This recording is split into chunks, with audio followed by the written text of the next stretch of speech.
Well, Tchouaméni to Arsenal transfer hijack is on. Looks like there is a team that wants to hijack this deal. But to me, if at all I'm an Arsenal fan, I would have gone ahead to look at this in different angle together. That means there is a possibility that Real Madrid is looking on to sell Tchouaméni this summer.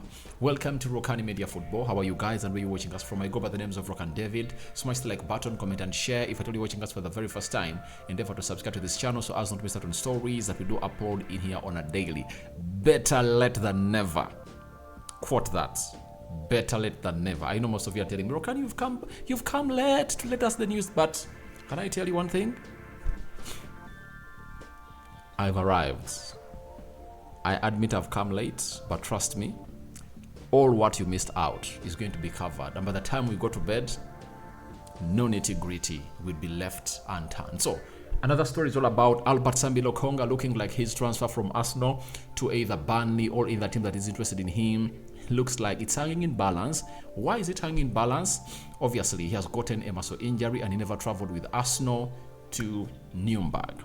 Very huge blow. And lastly, we are going to discuss about Granit Xhaka addressing the speculations that her wife was behind her influence that saw her leave Arsenal and go back to Germany to Bayern Leverkusen. Let's see close to 400 likes. Smash on this video, and obviously let's continue to subscribe to this channel so that we really hit 20,000 subscribers before the end. Sorry about that. Before the end of this month. Now, let's start off with Tchouaméni. Arsenal has always been linked to Tchouaméni, and guess what? This is a story being reported from a very good source coming in from Germany, confirming to us the following: that Tchouaméni is very appreciated internally at Bayern. However, no contact has taken place so far, as a move seems to be unrealistic due to the high fee. Now, Philip Kessler is a close source to Bayern Munich, and Manuel Bonke is also a close source to Bayern Munich, and he obviously reports, he's a chief reporter of the TZ Munichen, obviously based in Bayern. Now, one thing I really collect out of this is that Tchouaméni might be up for sale. Why? Who of you saw Casemiro coming to Man United? Who of you saw Casemiro leaving Real Madrid? Because we never saw that coming. A player who had gone ahead to lead them to very many successes of the Champions League and the league titles of the La Liga, being thrown all out to Manchester United in a deal that costed £70 million, right? And at this juncture, a year back, that was in the summer transfer window of 2022, we never had the story of Casemiro come in the news, but the story of Tchouaméni has come in the news early enough, meaning that there is concrete interest, and obviously Real Madrid might be willing to sell the player as they feel like if at all they can get close to 80 million euros, the money they bought him from Monaco last summer is provided, then they can really sanction the motor to it that really goes on. So as it stands, Tchouaméni might find himself into the mix of being sold, and Bayern has gone ahead to contact.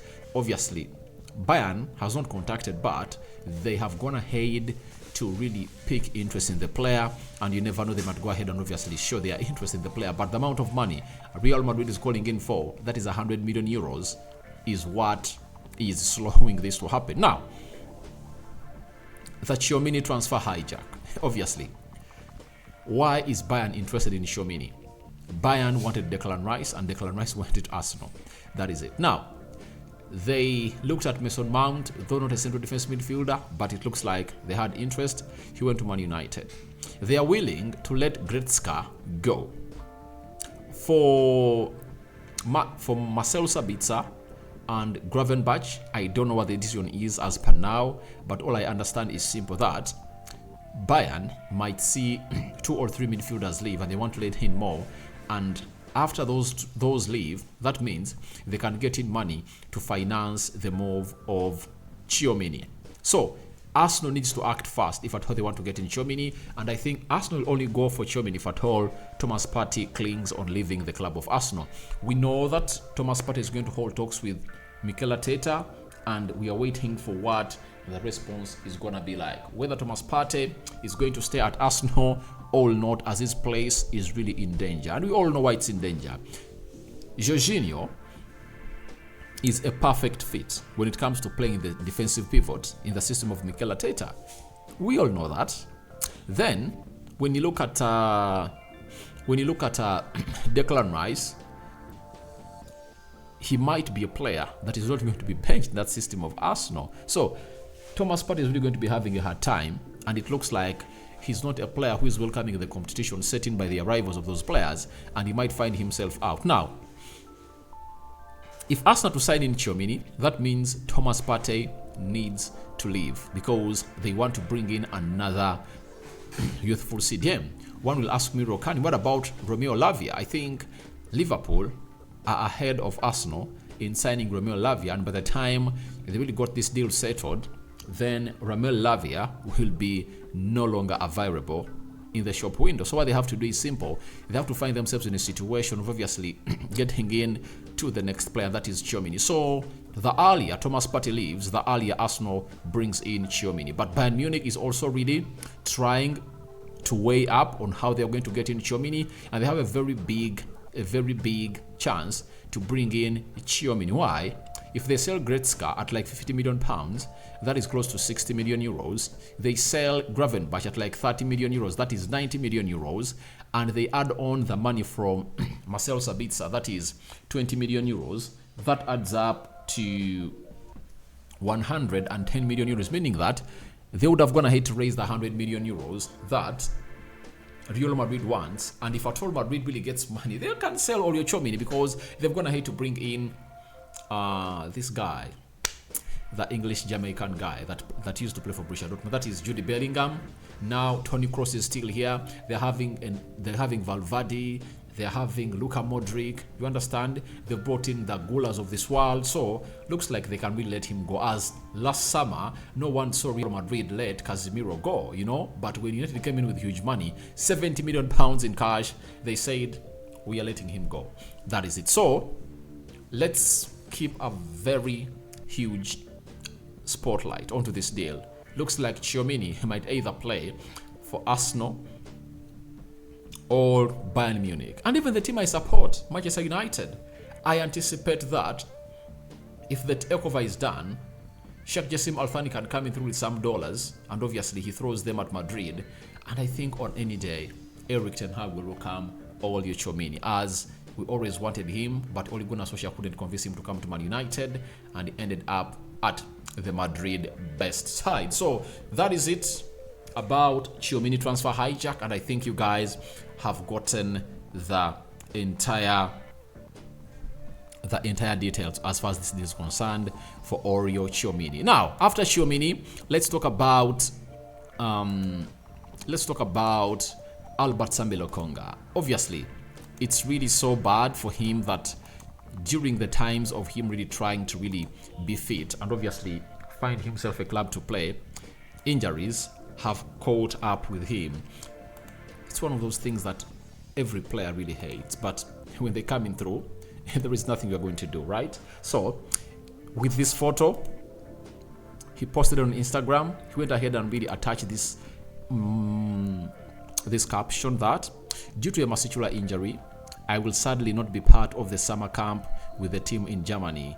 I'm focusing now on my recovery to prepare the season and be ready to help the team at my full capacity. That is Albert Sambi Lokonga, meaning that he has what we call a muscular injury. And this doesn't work well out for Arsenal. Why? He's a player that is not in the parts of Mikel Arteta. That's it.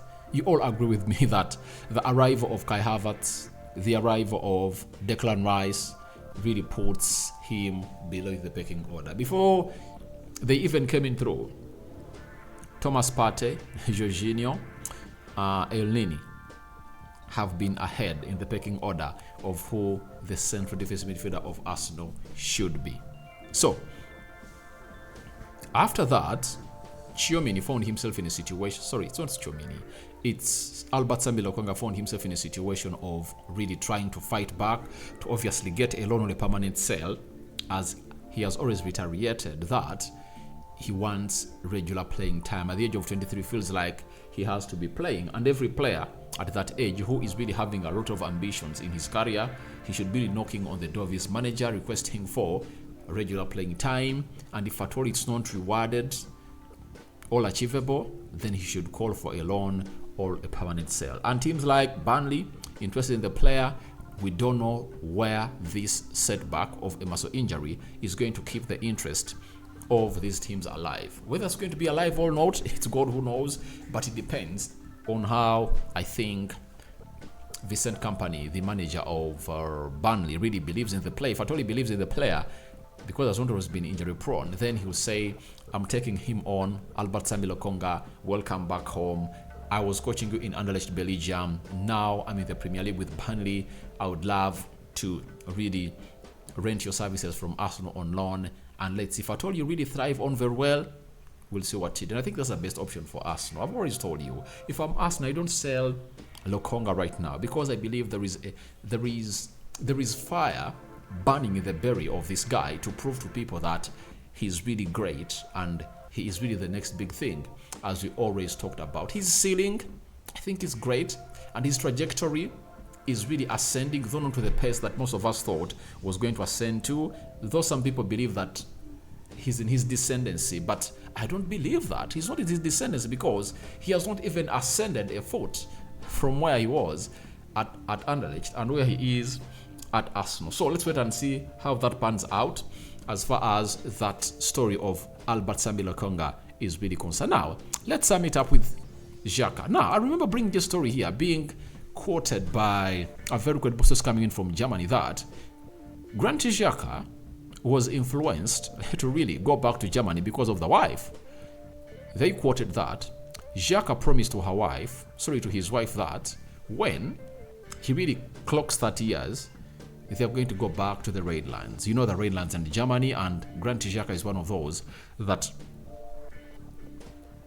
married a wife from Germany and promised to fulfill that. And we know it when it comes to whites and the promises they make to their loved ones. They have to really fulfill them. And if you don't fulfill it, it looks like you've gone ahead to really break a marriage vow. So looks like that was the story being traded around, and Xhaka has gone ahead to come out and address this.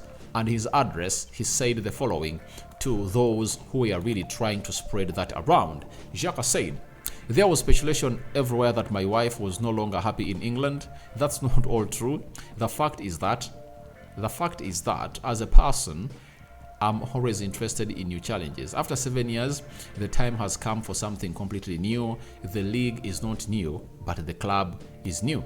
He concluded and said, during talks with Simon Wolfs, sporting director, and Xabi Alonso, the manager of Bayer Leverkusen, I felt that the long-term project at Leverkusen was worthwhile and that it was 100% in line with me. Obviously, if I tell you you're Granit Xhaka, this is what you've go ahead and really take on, because Arsenal was giving you a contract of 1 year and another further option year. That isn't something that you would really go on to take on when there is a team offering you a contract of 4 years, because Bayer Leverkusen has gone ahead to offer him 4 years and none of those is optional. So you go where the fat cake is, and obviously he went where the fat cake is, and obviously he got in the money to see to it that he signs for Bayer Leverkusen. And that's what sensible men do. When you have your woman in public, defend her, criticize her when you're home. Now he has gone ahead and really defended the woman that she never hated England, obviously, and it's because he wanted a new challenge. After 7 years at Arsenal, he has gone ahead to decide to go on and really play for Bayer Leverkusen. Guys, your thoughts on to Aurelien Tchouameni to Arsenal transfer hijack are welcome in the comment section below. What do you make about Albert Sambi Lokonga's muscular injury? Do you think it affects Arsenal's transfer plans? Yes or no? And lastly, what do you make about Granit Xhaka going ahead to silence all those that really put out stories that the woman had hated England and wanted to go back to her home country, that is Germany? Rokani David remains my name. To all my Muslim friends, Barak Lau Fukim, what is it? Barak? A Muslim friend, please teach me that. But I would like to wish you the best of luck, you guys. And my Christian friends, I cover you all in the precious blood of Jesus Christ. May Lord protect you. And see you later, guys. Ciao, ciao.